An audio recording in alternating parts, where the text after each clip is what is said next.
السلام علیکم ورحمۃ اللہ۔ بسم اللہ الرحمن الرحیم۔ حضرت علی رضی اللہ تعالیٰ عنہ نے فرمایا، بہترین ہم سفر کی سب سے بڑی خاصیت یہ ہے کہ وہ آپ سے اختلاف اور ناراضگی کے باوجود بھی آپ کا خیال رکھنا اور فکر کرنا نہیں چھوڑتا۔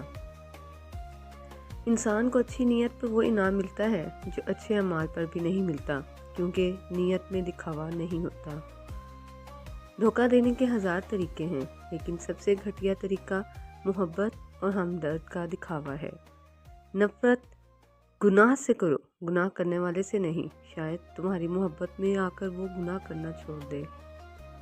پریشانی خاموش رہنے سے کم، صبر کرنے سے ختم اور شکر کرنے سے خوشی میں بدل جاتی ہے۔ جب تم کسی کو اکیلا دیکھو تو سمجھ جاؤ کہ وہ ایک سچا انسان ہے، کیونکہ بھیڑ ہمیشہ منافق کے ساتھ ہوتی ہے۔ کبھی کسی کے سامنے اپنی صفائی پیش نہ کرو، کیونکہ جسے تم پر یقین ہے اسے ضرورت نہیں، اور جسے تم پر یقین نہیں وہ مانے گا نہیں۔ حضرت علی رضی اللہ تعالیٰ عنہ نے فرمایا، درود پاک اتنی تیزی سے انسان کے گناہوں کو مٹاتا ہے کہ اتنی تیزی سے پانی بھی آگ کو نہیں بجھاتا۔ محبت کیوں ہوتی ہے؟ حضرت علی رضی اللہ تعالیٰ عنہ سے کسی نے پوچھا، کسی انجان شخص سے جسے ہم جانتے بھی نہیں، کیوں وہ آنکھ کو پیارا لگتا ہے؟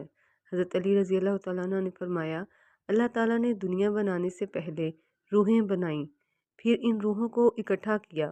وہاں جو روحیں ایک دوسرے کے پاس کھڑی تھیں، اس دنیا میں جب وہ آمنے سامنے ہوتی ہیں تو ان سے محبت ہو جاتی ہے۔ Thanks for watching. Please like and subscribe my channel.